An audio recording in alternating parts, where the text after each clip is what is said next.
Hello everyone, मैं सलोनी और स्वागत है आपका मेरे YouTube channel ready for study में। आज हम हिंदी का एक और टॉपिक करने जा रहे हैं जिसका नाम है वाक्य।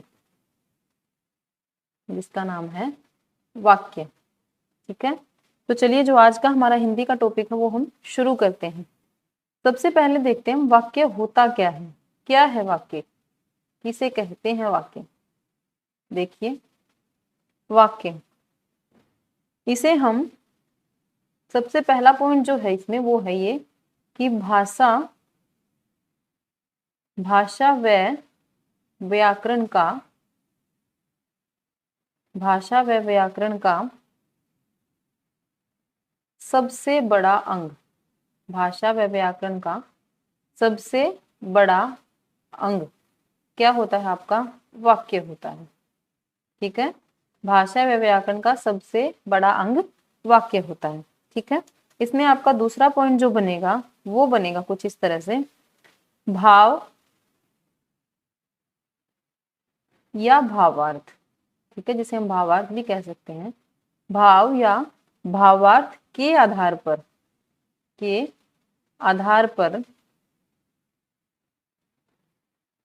भाव या भावार्थ के आधार पर भाषा की सबसे बड़ी इकाई भाषा की सबसे बड़ी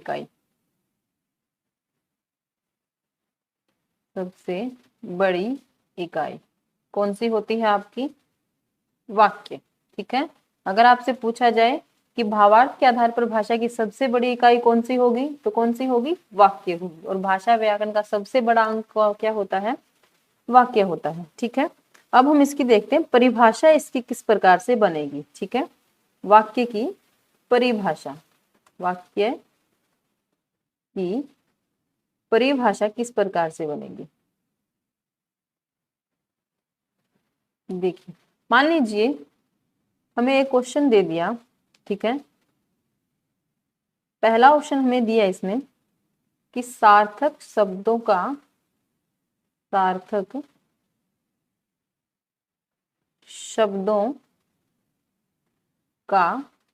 योग। ठीक है, पहला ऑप्शन दे दिया हमें सार्थक शब्दों का योग। दूसरा ऑप्शन हमें इसमें दे दिया कि शब्दों का सार्थक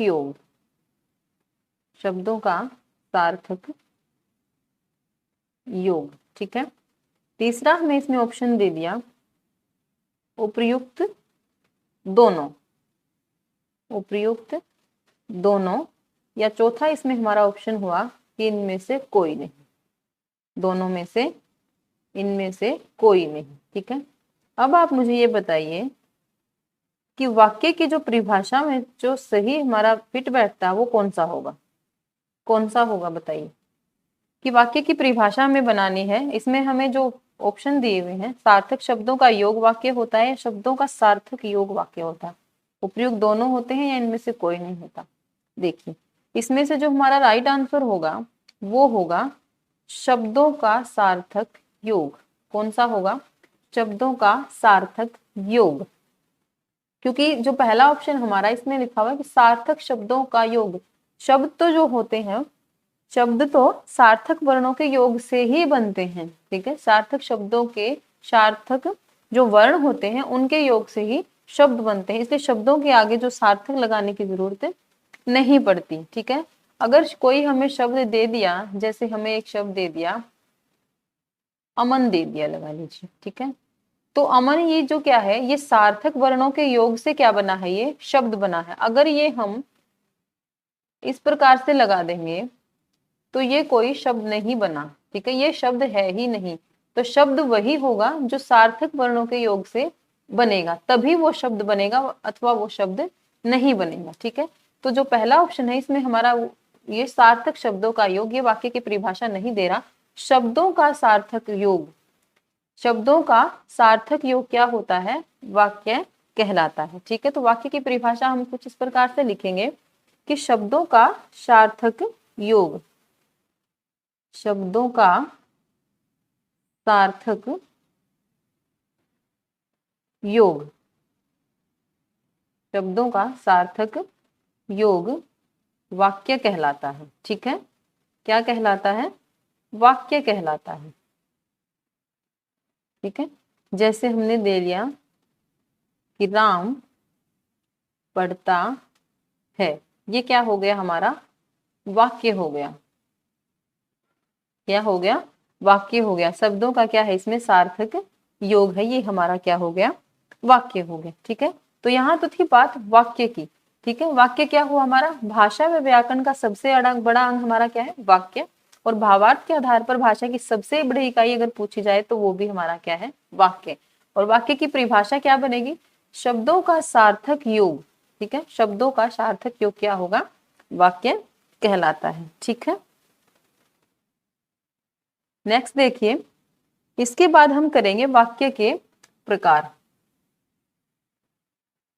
वाक्य के प्रकार या भेद हम जिसे बोल सकते हैं, वाक्य के प्रकार। और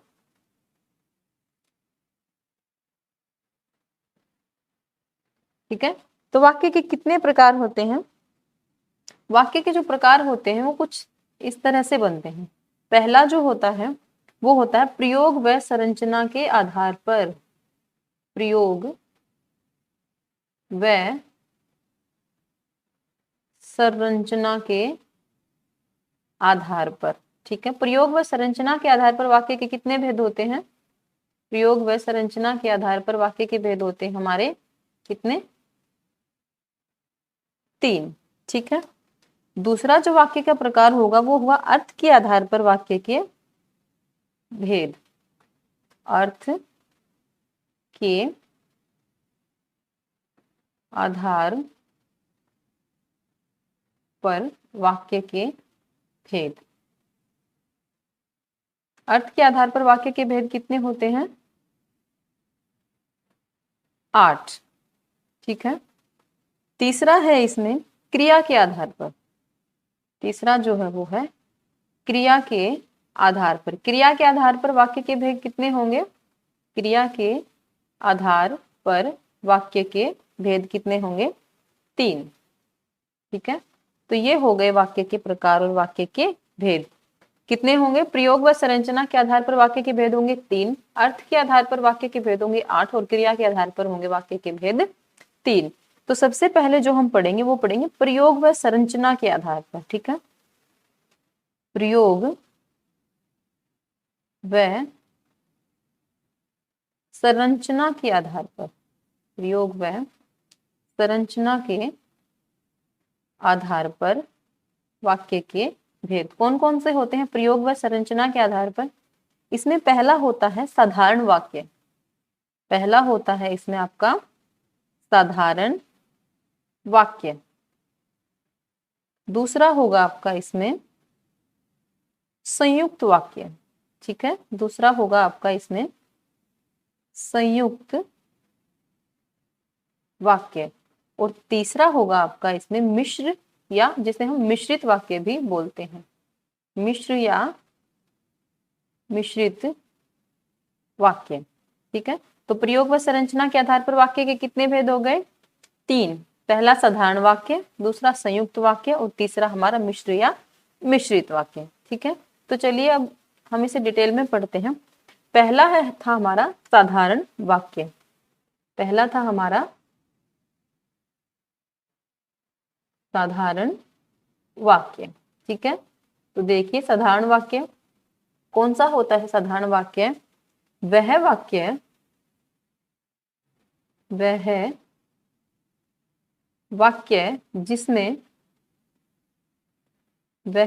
जिसमें एक उद्देश्य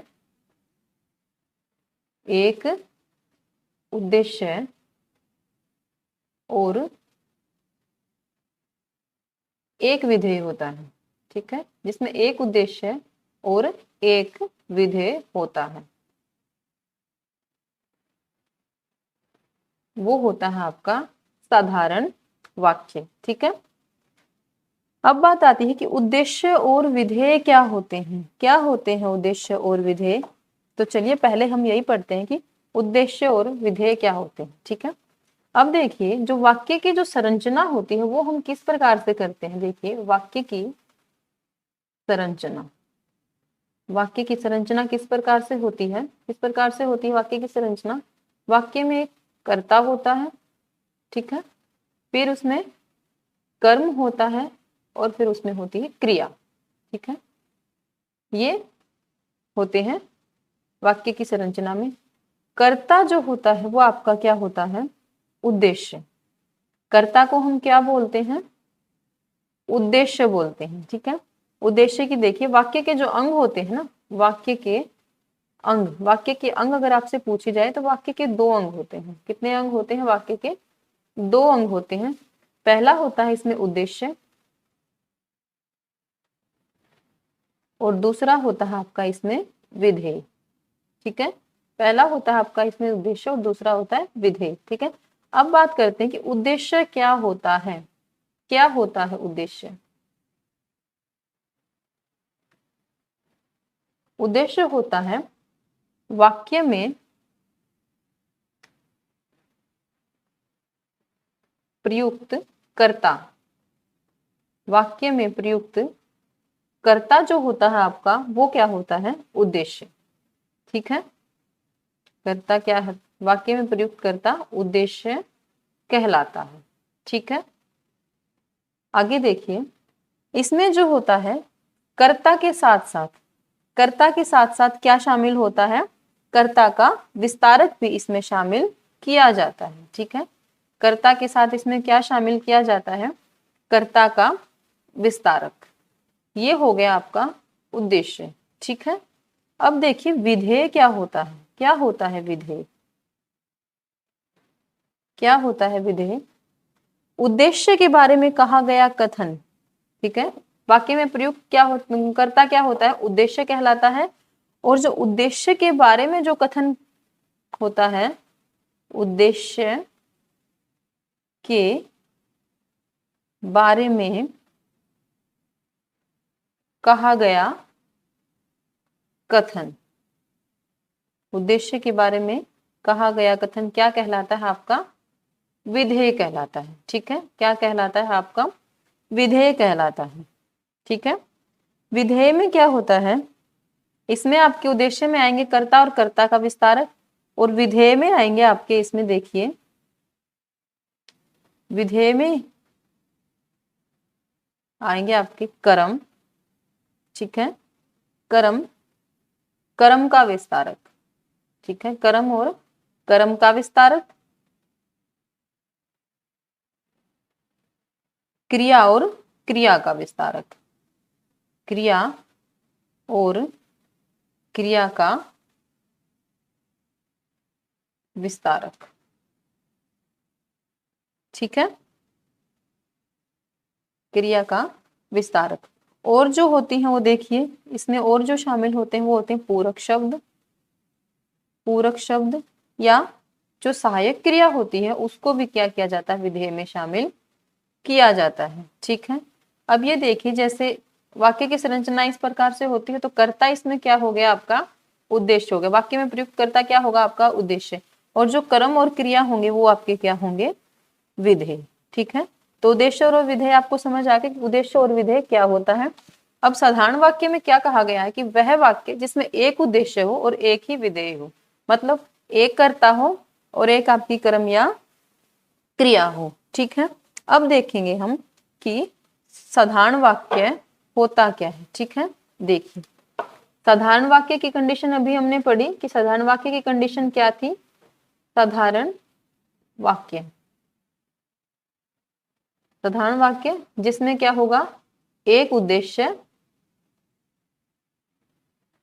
एक उद्देश्य और एक विधेय, ठीक है। साधारण वाक्य जिसमें क्या होता है, एक उद्देश्य और एक विधेय होता है, ठीक है। अब देखिए जैसे उदाहरण से समझिए, जैसे मोहन का मित्र सोहन, ठीक है। मोहन का मित्र सोहन धार्मिक पुस्तकें पढ़ता है। ठीक है, धार्मिक पुस्तकें ज्यादा पढ़ता है।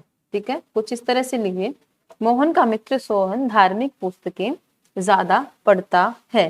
ठीक है, अब देखिए इसमें कर्ता कौन सा हुआ, मोहन का मित्र सोहन, तो कर्ता हमारा इसमें क्या हुआ, सोहन। कर्ता इसमें हमारा हुआ सोहन। ठीक है, कर्म कौन सा हुआ इसमें, जो मोहन का मित्र है, ये क्या बना इसमें, कर्ता तो इसमें सोहन है कि मोहन का मित्र सोहन, सोहन पढ़ता है। ठीक है, तो कर्ता इसमें हो गया सोहन, और जो ये है ये हमारा हो गया क्या, कर्ता का विस्तारक। इसे हम कहेंगे कर्ता का विस्तारक। ठीक है, कर्ता का ये हो गया हमारा विस्तारक। तो और ये यहाँ तक हमारा क्या हो गया, ये उद्देश्य हो गया। ठीक है, कर्ता और कर्ता का विस्तारक क्या होता है, एक ही उद्देश्य में शामिल होते हैं, तो ये हो गया हमारा उद्देश्य। अब देखिए इसमें कर्म कौन सा है, देखिए पढ़ना क्या हो गई हमारी क्रिया, पुस्तक क्या हो गई, पुस्तकें हो गया कर्म। ठीक है, धार्मिक ये क्या हो गया यहाँ, कर्म का विस्तारक, ये क्या हो गया, कर्म का विस्तारक। और धार्मिक पुस्तकें ज्यादा पढ़ता, पढ़ना हो गई यहाँ क्रिया, और ज्यादा यहाँ क्या हो गया, क्रिया का विस्तारक। ठीक है, क्या हो गया, क्रिया का विस्तारक। तो इसमें क्या हो गया, मोहन का मित्र सोहन, ये तो हो गया यहाँ तक क्या हो गया, उद्देश्य, और ये हो गया विधेय है। इसमें हमारी क्या हो गई, सहायक क्रिया। ठीक है हो गई सहायक क्रिया। ठीक है, तो अब देखिए अभी हमने बात की थी कि एक उद्देश्य और एक विधेय, एक इसमें क्या है, एक ही उद्देश्य है, और उद्देश्य में क्या शामिल था, कर्ता और कर्ता का विस्तारक। ठीक है, और विधेय में क्या शामिल था, कर्म, कर्म का विस्तारक, क्रिया, क्रिया का विस्तारक, या फिर सहायक क्रिया। तो ये हो गया हमारा विधेय। तो अगर हमें ये नहीं देखना कि ये अगर वाक्य इतना बड़ा बन गया तो ये मिश्र वाक्य या संयुक्त वाक्य ही होगा, नहीं, ये कोई जरूरी नहीं है। ये वाक्य देखिए बड़ा है, लेकिन इसमें क्या है, हमारा उद्देश्य एक है और विधेय एक है, तो ये होगा हमारा साधारण वाक्य। ठीक है, और देखिए आगे, अब देखिए जैसे ये भी हम आपके साधारण वाक्य के ही उदाहरण हैं। जैसे हमने ले लिया साधारण वाक्य, जैसे हमने वाक्य लिया राम भोजन खाता है, राम भोजन खाता है, एक कर्ता, कर्म और क्रिया, और इसमें क्या हमारा संयुक्त क्रिया। ठीक है, तो ये क्या हो गया हमारा साधारण वाक्य हो गया। ठीक है, ये हो गया हमारा साधारण वाक्य, एक उद्देश्य और एक विधेय। ठीक है, अब हमने कुछ इस तरह से लिखा इसको, अब देखिए एक और मैंने आपको सेंटेंस दिया है, वाक्य दिया, मोहन व सोहन, मोहन व सोहन पुस्तक पढ़ते हैं, मोहन व सोहन पुस्तक पढ़ते हैं। ठीक है, अब देखिए अब ये कौन सा वाक्य हुआ, ये भी हमारा क्या होगा, साधारण वाक्य होगा। इसकी एक कंडीशन है, देखिए क्या कंडीशन है, यदि वाक्य में कर्ता मोहन और सोहन है, इसमें कर्ता एक से अधिक हो, लेकिन उनके द्वारा जो क्रिया की गई है वो क्या हो, समान रहे या एक हो, तो ये कर्ता क्या माने जाएंगे, एक ही उद्देश्य माने जाएंगे। ठीक है, क्या माने जाएंगे, एक ही उद्देश्य माने जाएंगे। अब इसमें ये क्या है, कर्ता क्या है, इसमें हमारे दो हो गए, मोहन व सोहन दो कर्ता हो गए। ठीक है, ये कर्म और ये हमारी क्रिया। तो हमारी जो पहली कंडीशन साधारण वाक्य की कहती है कि यदि वाक्य में कर्ता एक से अधिक हो, लेकिन उनके जो द्वारा जो क्रिया की जा रही है वो अगर उसकी समान हो, ठीक है, तो वो क्या होंगे, एक ही उद्देश्य माने जाएंगे। तो मोहन और सोहन इसमें क्या है, एक ही उद्देश्य माने जाएंगे। तो ये उद्देश्य और ये हो गया आपका विधेय। एक उद्देश्य और एक विधेय के कारण ये आपका क्या बन गया, साधारण वाक्य बन गया। ठीक है, तो ये नहीं है कि इसमें अगर वह लगा दिया तो ये आपका संयुक्त बन जाएगा, नहीं। अगर कर्ता क्या है, इसमें कर्ता एक से अधिक हो लेकिन उनके द्वारा जो क्रिया की जा रही है वो अगर आपकी सेम हो या एक जैसी हो तो वो आपका किस में आएगा, साधारण वाक्य में आएगा। ठीक है, दूसरी कंडीशन साधारण वाक्य की है वो देखिए, जैसे हमने लिया राम पढ़ वह लिख रहा है। ठीक है, राम क्या कर रहा है, पढ़ वह लिख रहा है। ठीक है, ये हमने एक वाक्य ले लिया। अब ये भी हमारा क्या होगा, साधारण वाक्य होगा। इसकी जो हमारी शर्त है वो देखिए वो क्या है, यदि वाक्य में कर्ता एक है। ठीक है, यदि वाक्य में कर्ता एक है और क्रियाएं ये एक से अधिक हो गई और क्रियाएं जो है एक से अधिक हो तो वो भी एक ही विधेय में आएंगी। ठीक है, कर्ता समान होने पर सभी क्रियाएं एक ही विधेय में आएंगी या एक ही विधेय में गिनी जाएंगी। कर्ता एक है, उसके द्वारा जो क्रिया की जा रही है वो क्या है, दो है। लेकिन अगर कर्ता एक हो और क्रियाएं उसके द्वारा जो की जा रही हैं वो एक से अधिक हो तो भी वो क्या होंगी, आपकी एक ही विधेय में आएंगी। तो इसमें एक विधेय और एक उद्देश्य, एक उद्देश्य और एक विधेय होने के कारण ये क्या बन गया, आपका साधारण वाक्य। ठीक है, तो ये हो गई साधारण वाक्य की दूसरी कंडीशन। ठीक है, इसके बाद जो आएगा हमारा तीसरा, जो इसमें देखिए तो तीसरी जो शर्त है साधारण वाक्य की वो देखिए,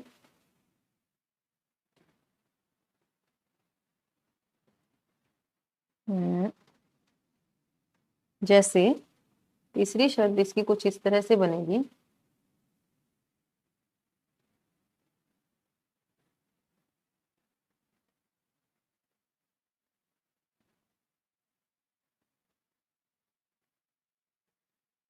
तीसरी जो शर्त बनेगी वो कुछ इस तरह से बनेगी, जैसे हमने वाक्य लिया कि मोहन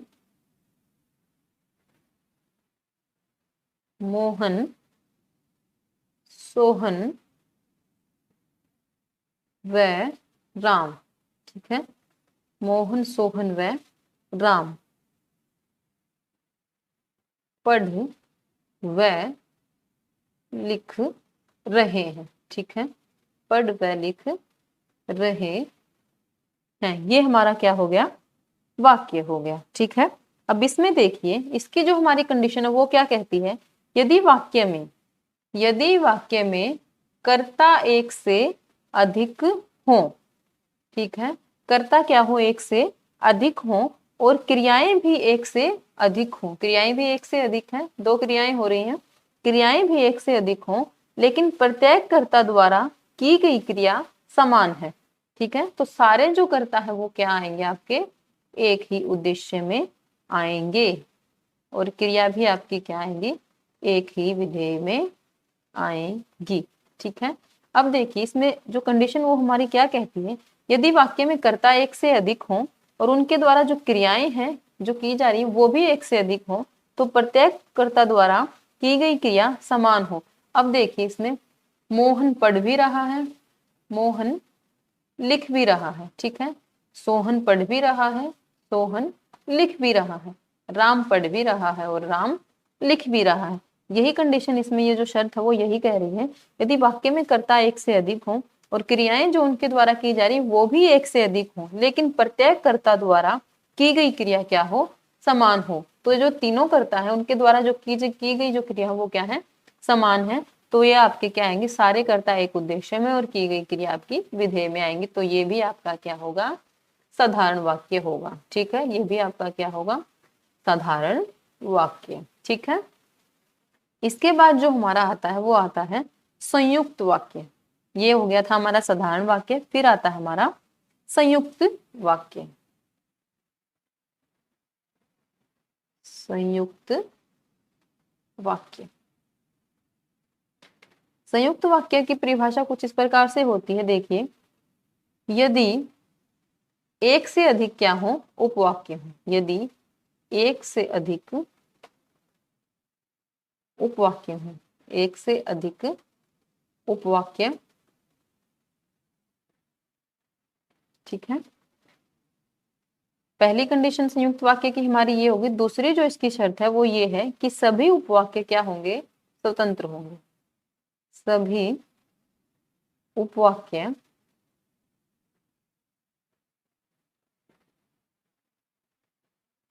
स्वतंत्र होंगे, ठीक है।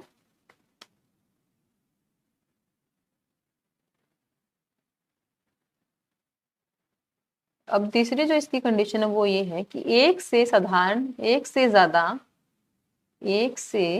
ज्यादा साधारण वाक्य, एक से ज्यादा साधारण वाक्य यदि एक साथ आ जाएं, एक से ज्यादा साधारण वाक्य यदि एक साथ आ जाएं तो क्या होगा वहां, तो संयुक्त वाक्य होगा, ठीक है। क्या होगा आपका, संयुक्त वाक्य, ठीक है। किसी भी उपवाक्य को हटा देने पर शेष रहे उपवाक्य पर कोई प्रभाव नहीं पड़ता, ठीक है। सभी उपवाक्य स्वतंत्र होंगे, इसका मतलब क्या है कि किसी भी उपवाक्य को अगर हम हटा दें तो शेष जो उपवाक्य हो जाए बनेगा उस पर कोई प्रभाव नहीं पड़ेगा। जैसे जैसे देखिए एक एग्जाम्पल से समझते हैं, उदाहरण लेते हैं इसमें कि मोहन पढ़ रहा है। जैसे जैसे मोहन पढ़ रहा है, मोहन क्या कर रहा है, मोहन पढ़ रहा है, लेकिन सोहन लिख रहा है, लेकिन सोहन क्या कर रहा है, लिख रहा है, सोहन लिख रहा है, ठीक है। अब इसमें देखिए आपका ये एक उपवाक्य ये हो गया, ठीक है, और एक उपवाक्य आपका इसमें ये हो गया, ठीक है। पहली जो कंडीशन थी इसकी शर्त थी यदि एक से अधिक क्या हो, उपवाक्य हो, ठीक है। उपवाक्य हो गए आपके, सभी उपवाक्य क्या हो, स्वतंत्र हो। यदि इनमें से हम एक उपवाक्य हटा दें तो शेष रहे उपवाक्य पर कोई प्रभाव नहीं पड़ेगा। अब ये देखिए अगर हमने यहाँ से ये हटा दिया, लेकिन सोहन लिख रहा है ये हटा दिया, तो मोहन पढ़ रहा है इस पर कोई फर्क नहीं पड़ता, ठीक है। तो उपवाक्य जो होते हैं वो क्या होते हैं, अपने आप में स्वतंत्र होते हैं। तीसरी जो इसकी शर्त है, एक से ज्यादा साधारण वाक्य यदि एक साथ आ जाए, ये साधारण वाक्य है, देखिए इसमें क्या है, उद्देश्य एक है और इसमें विधेय भी क्या है, एक है। तो ये क्या है, यहाँ तक ये क्या हो गया, साधारण वाक्य, और ये भी क्या बन गया, साधारण वाक्य, एक उद्देश्य और एक विधेय, ये भी क्या हो गया, साधारण वाक्य, ठीक है। तो संयुक्त वाक्य की जो सारी कंडीशन ये क्या कर रहा है, पूरी कर रहा है। अब संयुक्त वाक्य में जो योजक चिन्ह हम प्रयोग में लाते हैं वो कौन से होते हैं, देखिए योजक चिन्ह, योजक चिन्ह कौन कौन से होते हैं, देखिए लेकिन, किंतु, परंतु, और, या, अथवा, तथा, ठीक है। ये जो क्या होंगे, इसके योजक चिन्ह होंगे, ठीक है। तो इसमें जो परिभाषक संयुक्त वाक्य कुछ इस प्रकार से बनेगी, एक से अधिक उसमें क्या होंगे, उपवाक्य होंगे, सभी उपवाक्य स्वतंत्र होंगे, और एक से ज्यादा साधारण वाक्य यदि एक साथ आ जाए और वो जो दो साधारण वाक्य होंगे वो किसी योजक चिन्ह द्वारा आपस में, वियोजक जो शब्द है उसके द्वारा जो आपस में जुड़े होंगे, ठीक है, तो वो क्या होगा, आपका संयुक्त वाक्य होगा। ये आपका साधारण वाक्य, ये आपका साधारण वाक्य, साधारण वाक्य जुड़ा किसके, जो योजक जो चिन्ह है जो शब्द है उसके द्वारा ये जुड़ा हुआ है, तो ये हो गया आपका संयुक्त वाक्य, ठीक है। तो इसके बाद जो हमारा आएगा वो आएगा मिश्र वाक्य, ठीक है। मिश्र वाक्य, मिश्र वाक्य कौन से होते हैं, देखिए मिश्र वाक्य, मिश्र वाक्य कौन से होंगे, मिश्र वाक्य या मिश्रित वाक्य भी जिन्हें हम कहते हैं, वह वाक्य, वह वाक्य जिसमें वह वाक्य जिसमें एक प्रधान उपवाक्य हो, एक प्रधान उपवाक्य हो और शेष अन्य जो क्या हो आपके, शेष अन्य सभी क्या हो, अन्य सभी आश्रित उपवाक्य हो, आश्रित उपवाक्य हो। ठीक है, ये हो गया क्या, मिश्र वाक्य या मिश्रित वाक्य। ठीक है, अब जैसे देखिए उपवाक्य, ठीक है, ये एक उपवाक्य हो गया। ठीक है, एक ये हमारा उपवाक्य हो गया और एक ये हमारा क्या हो गया, उपवाक्य हो गया। ये हमें 3 उपवाक्य दिए हो गए। तो इसमें मिश्र में क्या होगा, ये जो आपका होगा वो क्या होगा, प्रधान उपवाक्य। क्या होगा, ये आपका प्रधान उपवाक्य। और जो ये दोनों जो आपके बच गए ये होंगे क्या, आपके आश्रित उपवाक्य। ठीक है, ये होंगे आपके आश्रित उपवाक्य। ठीक है, और इस तरह से जो वाक्य बनेगा वो होगा आपका मिश्रित वाक्य। ठीक है, अब इसका हम एग्जाम्पल देखते हैं। जैसे उदाहरण हम देखेंगे इसमें, जैसे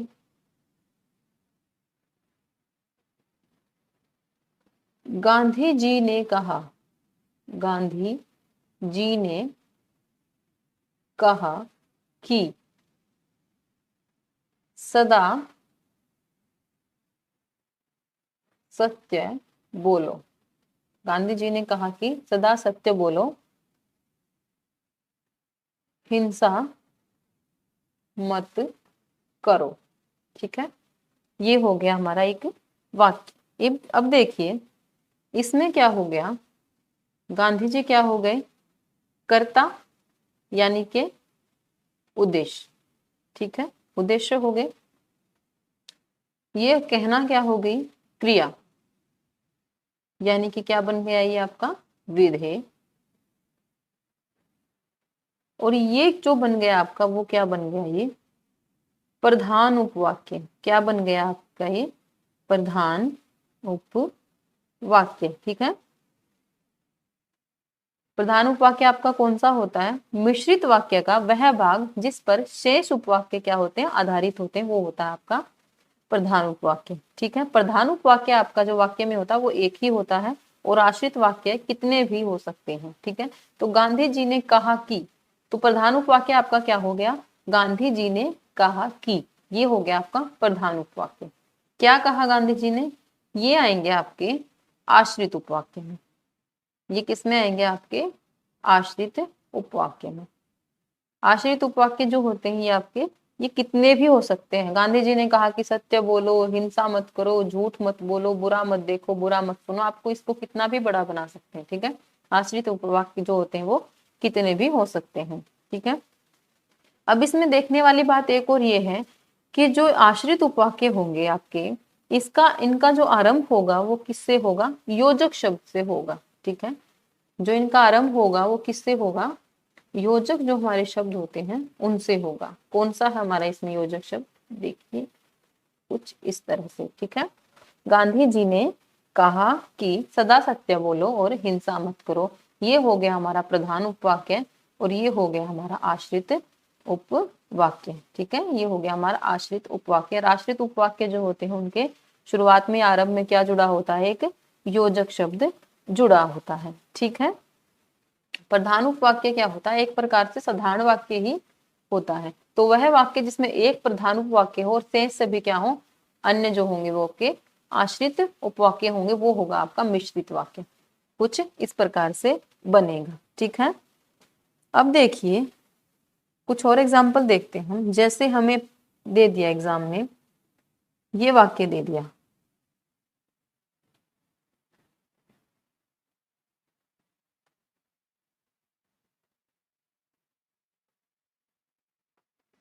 ये वाक्य दे दिया और इसमें पूछ लिया कि ये बताइए कौन सा है, ये आपका क्या है, साधारण वाक्य है, संयुक्त वाक्य है या मिश्रित वाक्य है। अब इसे आप देखकर क्या कहेंगे? आपको लगेगा कोई इसमें ना तो आपको पता चल रहा उद्देश्य का, ना ही पता चल रहा है इसमें विधेय का। ठीक है, आप इसको क्या कराएंगे? साधारण वाक्य कराएंगे। ठीक है, लेकिन ये क्या है? साधारण वाक्य नहीं। कौन सा वाक्य है ये? कौन सा वाक्य है ये? ये होगा आपका मिश्रित वाक्य। क्या होगा आपका? मिश्रित वाक्य। इसके भी आपकी जो एक वो इसमें शर्त होती है, क्या? कि जिसमें कर्ता व क्रिया का पता नहीं लगता, जिसमें कर्ता व क्रिया का पता नहीं लगता, पता नहीं लगता, वो भी क्या होंगे? आपके मिश्रित वाक्य में आएंगे। वो भी मिश्रित वाक्य होते हैं। ठीक है, वो भी क्या होते हैं? आपके मिश्रित वाक्य होते हैं। ठीक है, अब इसमें जैसे एक और एग्जांपल देखिए, जैसे जैसी करनी वैसी भरनी, जैसी करनी वैसी भरनी। इसमें भी हमें कर्ता का पता नहीं लग रहा, कर्ता और क्रिया वैसी भरनी, तो ये भी हमारा क्या होगा? मिश्रित वाक्य। जो इस तरह के जो वाक्य आपको अगर दिए हों और उनसे पूछे आपसे कि ये कौन सा वाक्य है, तो वो हमेशा क्या होंगे? आपके मिश्रित वाक्य होंगे, जिनमें आपकी जिसमें से आपको कर्ता व क्रिया का पता नहीं लग रहा। ठीक है, जब सभी उपवाक्य योजकों से आरंभ होते हैं, योजक क्या होते हैं? ये जो होते हैं आपके योजक होते हैं। ठीक है, जब योजकों से जो आरंभ होते हैं और अंतिम, तो उनमें क्या होता है? जो अंतिम जो उपवाक्य होता है आपका, वो उसमें क्या होता है? प्रधान उपवाक्य होता है। जो मिश्र वाक्य के योजक होते हैं, मैं संयुक्त वाक्य के जो योजक थे पढ़े थे, अब पढ़ेंगे हम मिश्र वाक्य के योजक। कौन से होते हैं मिश्र वाक्य के योजक? देखिए, मिश्र वाक्य के योजक जैसे कि, अभी हमने पढ़ा था, गांधी जी ने कहा कि, कौन सी है ये? छोटी ई। कि, जो, जिसे, जिन्हें, जितना, जिसका, जैसे, जैसे जैसे, वैसे। ठीक है, ये जो आएंगे आपके इस तरह से जो होंगे, ये मिश्र वाक्य के क्या होते हैं? योजक होते हैं। ठीक है, अब जो ये आश्रित वाक्य होते हैं, इसके भी भेद होते हैं। ठीक है, जो आश्रित वाक्य होता है मिश्र वाक्य में, आश्रित उपवाक्य के भेद या प्रकार, आश्रित उपवाक्य के भेद कौन से होंगे आपके? आश्रित उपवाक्य के भेद देखिए, पहला होता है इसमें संज्ञा प्रधान, संज्ञा प्रधान आश्रित उपवाक्य। ठीक है, दूसरा होता है आपका इसमें विशेषण प्रधान, दूसरा होगा आपका इसमें विशेषण प्रधान आश्रित उपवाक्य। तीसरा होगा आपका इसमें क्रिया विशेषण, क्रिया विशेषण प्रधान आश्रित उपवाक्य। ठीक है, तो जो संज्ञा प्रधान आश्रित उपवाक्य हैं, ये कुछ इस तरह से होंगे। देखिए, कि, क्योंकि, इससे जो आरंभ होंगे वो कौन से होंगे? आपके संज्ञा प्रधान आश्रित उपवाक्य। विशेषण में आपके कौन से आएंगे? देखिए, जो, जिसे, जिन्हें, जिसका, ये होंगे आपके क्या? विशेषण प्रधान। ठीक है, क्रिया विशेषण प्रधान उपवाक्य होंगे आपके जितना, जैसे, ज्यों, त्यों, इस प्रकार के जो होंगे वो आपके होंगे क्रिया विशेषण वाले। ठीक है, तो ये जो थे हमारे, वो थे संरचना के आधार पर। क्या थे? प्रयोग व संरचना के आधार पर क्या थे? वाक्य के भेद थे। पहला था आपका इसमें साधारण वाक्य, एक उद्देश्य और एक विधेय। उसके बाद संयुक्त वाक्य। ठीक है, एक से ज्यादा क्या होंगे उसमें? आपके साधारण वाक्य जिसमें होंगे, एक से ज्यादा साधारण वाक्य होंगे और वो योजक जो शब्द हैं उनसे जुड़े होंगे, वो होंगे आपके संयुक्त वाक्य। फिर आगे आपका मिश्रित वाक्य। मिश्रित वाक्य में क्या होगा, आपका एक प्रधान उपवाक्य होगा और अन्य जो होंगे वो आश्रित उपवाक्य होंगे। तो ये थे प्रयोग व संरचना के आधार पर वाक्य के 3 भेद। अब आता है अर्थ के आधार पर। अब कौन सा आएगा, अर्थ के आधार पर। अर्थ के आधार पर वाक्य के भेद। अर्थ के आधार पर वाक्य के भेद कितने बताए थे मैंने, अर्थ के आधार पर वाक्य के भेद। अर्थ के आधार पर वाक्य के भेद थे हमारे कितने, 8। कौन कौन से थे देखिए। पहला है इसमें विधानार्थक। पहला है इसमें विधानार्थक वाक्य। ये होते हमारे विधान के अर्थ में। कौन से होते हैं, विधान के अर्थ में। विधान के अर्थ में, ठीक है। दूसरा है इसमें संदेहार्थक। दूसरा है इसमें संदेहार्थक वाक्य। ये होते हैं संदेह के अर्थ में। तीसरा है आपका इसमें संकेतार्थक। तीसरा है संकेतार्थक वाक्य, ठीक है। ये होते हैं आपके संकेत के अर्थ में।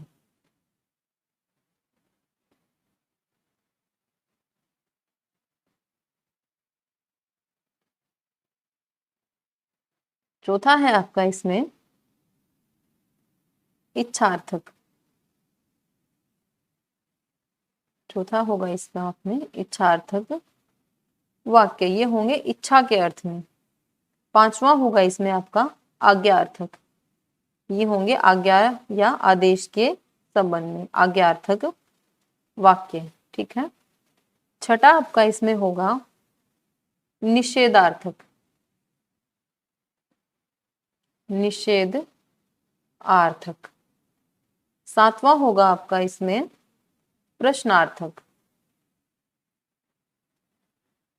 और आठवां होगा आपका इसमें विस्मयार्थक, यानी कि आश्चर्य या अचरज, ठीक है, विस्मयार्थक। ये होंगे अर्थ के आधार पर वाक्य के भेद, ठीक है। अब इनको हम डिटेल में पढ़ेंगे। चलिए शुरू करेंगे डिटेल में। अब देखिए, जो अर्थ के आधार पर है हमारे 8 प्रकार, वो हम करेंगे। पहला था इसमें हमारा क्या था, विधानार्थक। विधान आर्थक वाक्य। विधानार्थक वाक्य कौन से होंगे, जो विधान के अर्थ में होंगे, ठीक है। वह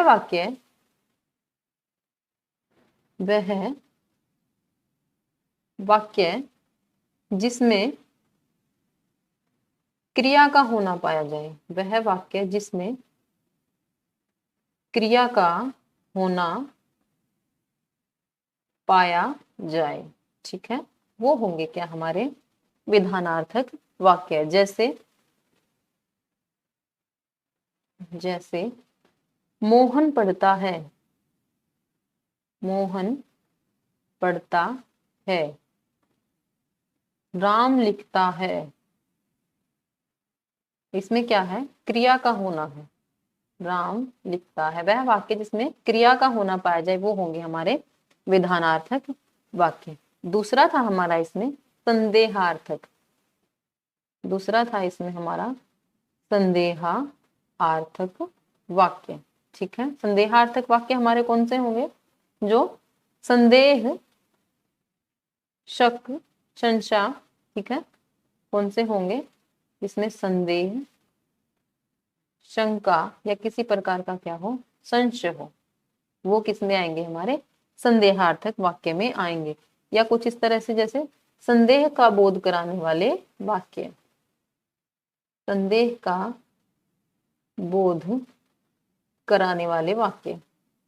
कराने वाले वाक्य क्या होते हैं, हमारे संदेहार्थक वाक्य होते हैं।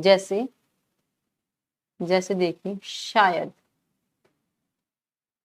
आज वर्षा होगी। ठीक है, शायद आज वर्षा होगी, तो शायद क्या है, इसमें संदेह का बोध करा रहा है, तो क्या होगा, ये हमारा संदेहार्थक वाक्य होगा। ठीक है, क्या है, इसमें निश्चित नहीं है, संदेह है इस बात पर कि शायद आज वर्षा होगी, हो भी सकती है और नहीं भी हो सकती है।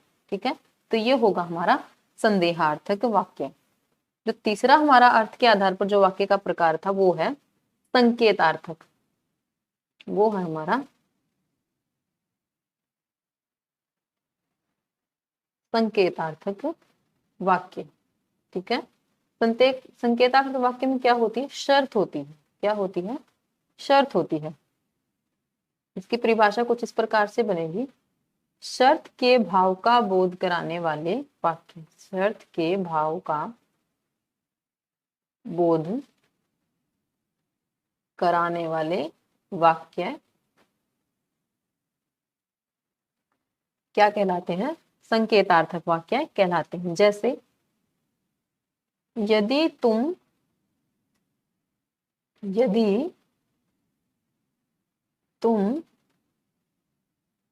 पढ़ते तो पास हो जाते, यदि तुम पढ़ते तो पास हो जाते। तो इस वाक्य में क्या है, देखिए ये शर्त दे दी है, ये क्या दे दी है, शर्त दे दी कि यदि तुम पढ़ते तो क्या हो जाते, पास हो जाते। ठीक है, तो इसमें जो शर्त के भाव का बोध कराने वाले वाक्य होंगे वो आपके किस में जाएंगे, संकेतार्थक वाक्य में। ठीक है, तो इसके बाद जो चौथा अर्थ के आधार पर वाक्य का प्रकार है वो है आज्ञार्थ वाक्य, वो है आज्ञार्थक वाक्य। आज्ञार्थक वाक्य में क्या होता है, आज्ञा या आदेश, क्या होता है आपका, आज्ञा और आदेश।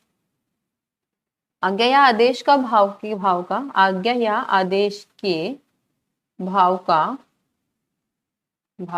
का बोध कराने वाले वाक्य, भाव का बोध कराने वाले वाक्य। ठीक है, क्या होंगे आपके आज्ञार्थ वाक्य होंगे। जैसे देखिए आप इसमें उदाहरण देखिए, खिड़की खोल दो, खिड़की खोल दो। या दूसरा एग्जांपल होगा इसमें, जैसे दरवाजा बंद कर दो, दरवाजा बंद कर दो।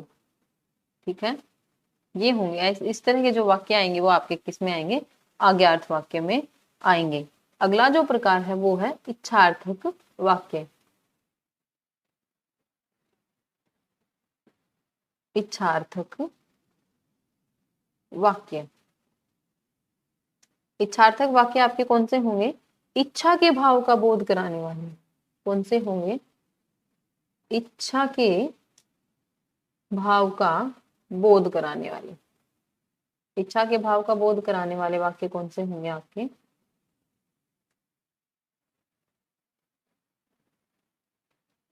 कराने वाले वाक्य होंगे आपके इच्छार्थक वाक्य। जैसे मेरी इच्छा है कि, मेरी इच्छा है कि आपको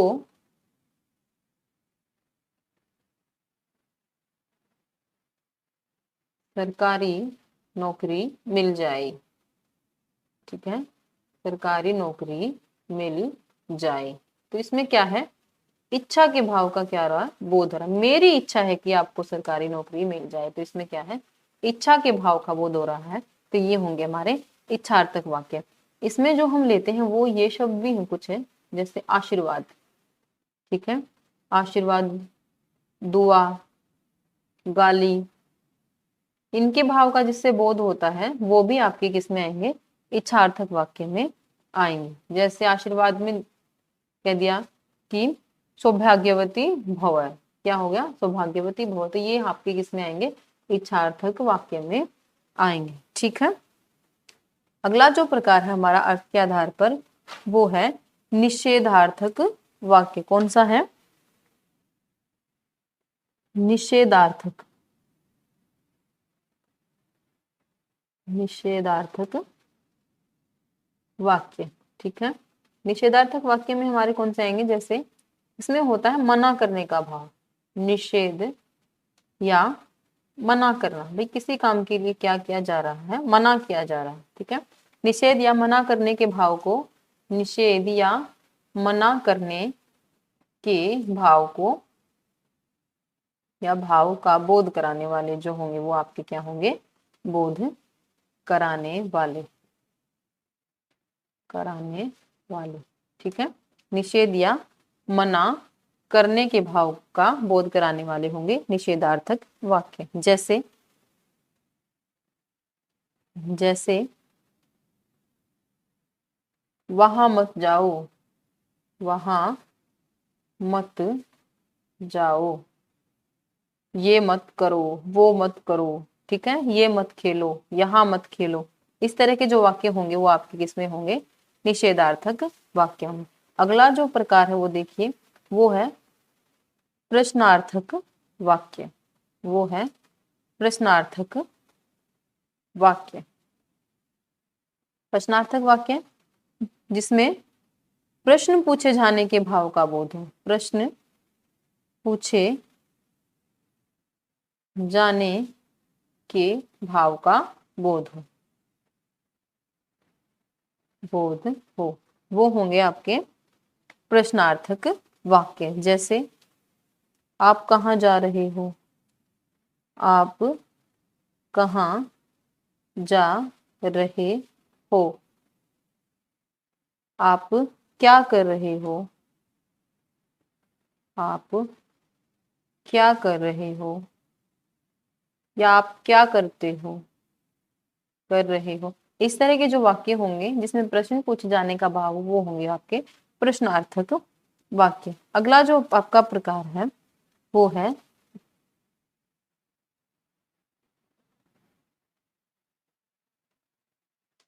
विस्मय बोधक, ठीक है, विस्मय विस्मय बोधक वाक्य, ठीक है। विस्मय उद्बोधक वाक्य आपके कौन से होते हैं, जिसमें आश्चर्य या अचरज का भाव जिसमें होता है, ठीक है, आश्चर्य के भाव का बोध कराने वाले, ठीक है, आश्चर्य के भाव का बोध कराने वाले वाक्य वे होंगे आपके विषम्य बोधक वाक्य। जैसे अरे, अरे आप कब आए, कब आए, ठीक है, अरे आप कब आए, ठीक है। इससे क्या है, ये आश्चर्य के भाव का बोध हो रहा है, तो ये आपके क्या होंगे, विस्मय बोधक वाक्य। क्या हो गया इसमें, विषम बोधक वाक्य आपका ये बन गया, ठीक है। तो ये थे आपके अर्थ के आधार पर वाक्य के भेद, ठीक है। तो आज जो हमने ये टॉपिक किया वो था वाक्य, ठीक है। वाक्य क्या होता है, वाक्य भाषा व व्याकरण का सबसे बड़ा अंग क्या होता है, आपका वाक्य होता है, ठीक है। भाषा व व्याकरण का सबसे बड़ा अंग, सबसे बड़ा अंग क्या होगा, वाक्य। भावार्थ के आधार पर अगर भाषा की सबसे बड़ी इकाई आपसे पूछी जाए तो वो भी क्या होगा, वाक्य। वाक्य की परिभाषा कुछ इस प्रकार से बनेगी कि शब्दों का सार्थक योग, शब्दों का सार्थक योग वाक्य कहलाता है, ठीक है। वाक्य के फिर है प्रकार, वाक्य के प्रकार, वाक्य के प्रकार प्रयोग व संरचना के आधार पर वाक्य के प्रकार होंगे आपके कितने, तीन, तीन होंगे। पहला साधारण, दूसरा संयुक्त और तीसरा आपका मिश्रित, ठीक है।